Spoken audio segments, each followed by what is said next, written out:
Hello friends, बहुत बहुत स्वागत है आपका मेरे चैनल में। दोस्तों, आज जो है हम सब लोग प्याज काटने में लगे हुए हैं क्योंकि आज जो है हम बनाने वाले हैं करेले। करेले मैं यहाँ पे फर्स्ट टाइम बनाऊंगी, पता नहीं कैसे बनेंगे, लेकिन जैसे भी बनेंगे वैसे खाने पड़ेंगे। कहते हैं ना, जब फैमिली में कोई नहीं होता है तो फिर अपने आप ही जिम्मेदारी आ जाती है कि घर को कैसे संभालना है। घर पे शादी से पहले तो ये बोल देते हैं अपनी मम्मी को कि तुम करती ही क्या हो सारा दिन, और जब आज हम इस मौके पर खड़े हुए हैं आके तो पता चला कि वो सारा दिन क्या क्या करती थी, क्योंकि हमें ही खुद अपने आप को संवारने का टाइम ही नहीं मिलता है। आप इस वक्त मेरी हालत देख सकते हैं, कितनी बेकार हालत हो रही है मेरी। बस काम काम में ही लगी रहती हूँ, बाकी ना नहाने का पता ना खाने का पता।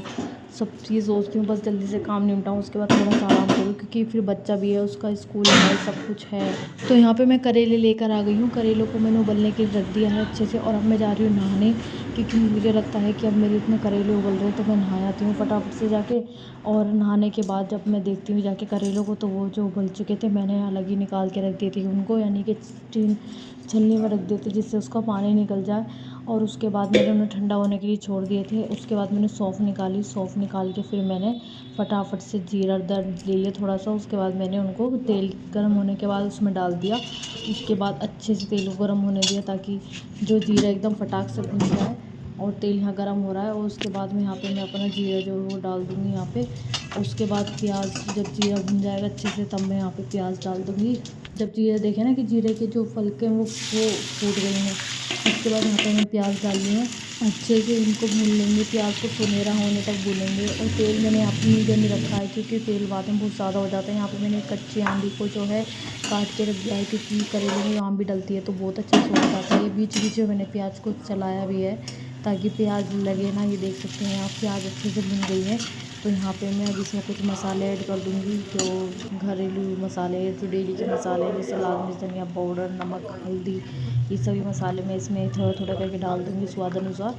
आप अपने स्वाद अनुसार डाल सकते हैं। आप किस तरीके से करेले की सब्ज़ी बनाते हैं आप मुझे कमेंट्स में ज़रूर बताना, क्योंकि सबके यहाँ अलग अलग तरीके से बनता है। मेरे यहाँ कुछ बनता है, आपके यहाँ बहुत से लोग फ्राई करके बनाते हैं, बेसन में बनाते हैं, भर के बनाते हैं, डायरेक्ट काट के बनाते हैं, बहुत से तो मतलब दाल में भी बनाते हैं। तो आप मुझे कमेंट्स में ज़रूर बताना कि आप लोग किस तरीके से बनाते हो। मैं एक बार ज़रूर ट्राई करूँगी आप लोगों की रेसिपी, क्योंकि करेले की सब्ज़ी जितनी अच्छी तरीके से बनाओ उतनी अच्छी तरीके से बनती है, नए नए वैरायटीज़ में बनती है। तो हर किसी के स्वाद ज़रूर हमें देखना चाहिए कि वो स्वाद कैसा बनता है। तो मुझे यही आता है, मैंने अपने घर पे तो कुछ सीखा नहीं था खाना बनाना, तो यहीं पे मैं सीख रही हूँ।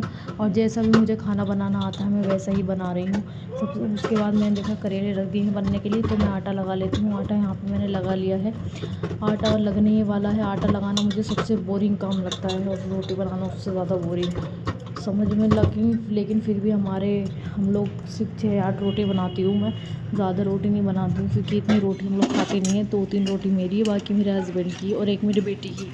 मैं यहाँ पे बार बार करेले को चला रही हूँ, बीच बीच जिससे करेले लगे ना, तो फटाफट से इतनी सब्ज़ी बन रही है तो मैं यहाँ पर रोटियाँ बनाना शुरू कर देती हूँ। रोटियाँ मैं थोड़ी सी बड़ी बनाती हूँ क्योंकि मैं मुस्लिम फैमिली से बिलोंग करती हूँ, तो रोटियाँ हमारे यहाँ बड़ी बड़ी बनती हैं। और ना मैं ज़्यादा छोटी बनाती हूँ, ना मैं ज़्यादा बड़ी बनाती हूँ, मैं बीच की रोटी बनाती हूँ। आप कितने बड़े छोटे साइज़ की रोटी बनाते हो आप मुझे कमेंट में ज़रूर बताना। तो देख सकते हैं यहाँ फटाफट से रोटी जो है हम लोग सेक लेते हैं, और उसके बाद जो है रोटियाँ मेरी बनने के तैयार हो गई। तो मुझे बहुत तेज़ भूख लग रही थी, और हस्बैंड को भी, क्योंकि काफ़ी टाइम हो गया था। तो यहाँ पे मैं रोटियाँ फटाफट बना रही हूँ क्योंकि मुझे बहुत तेज़ भूख लगी थी। जैसा कि मैंने आपको बताया फ्रेंड्स, शादी से पहले जो है मैं अपने घर पे बिल्कुल भी काम नहीं करती थी, और मुझे खाना बनाना भी नहीं आता था।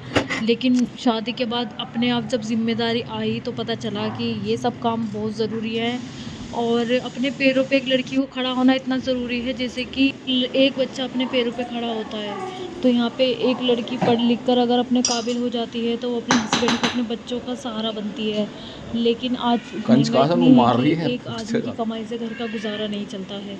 तो यहाँ पे मैं आपको यही सलाह दूंगी कि आप लोग पढ़ें, अपने पैरों पे खड़े हुए। और दूसरी बात, शादी करें तो अपने पेरेंट्स की पसंद से ही करें, क्योंकि अपनी पसंद से शादी करने की बाद कोई लाभ नहीं है। ये सिर्फ और सिर्फ थोड़े बहुत दिन का ही अट्रैक्शन है, उसके बाद आपको पछताने के अलावा कुछ हासिल नहीं होगा। मेरे साथ जो बीती है वो मैं आपके साथ शेयर कर रही हूँ। और अगर आपको और जानना है कि और मेरे साथ क्या क्या हुआ है, लव मैरिज करके मैं कहाँ तक फंसी हूँ। मैंने इंटरकास्ट मैरिज की है, यानी कि मैं मुस्लिम, करते गंदी बात बेटा, हिंदू है, लेकिन इससे मुझे क्या क्या फ़ायदा, क्या क्या नुकसान झेलना पड़ा, इन सब की वीडियो मैं आपके साथ शेयर करूँगी धीरे धीरे। तो ये था मेरा आज का लंच।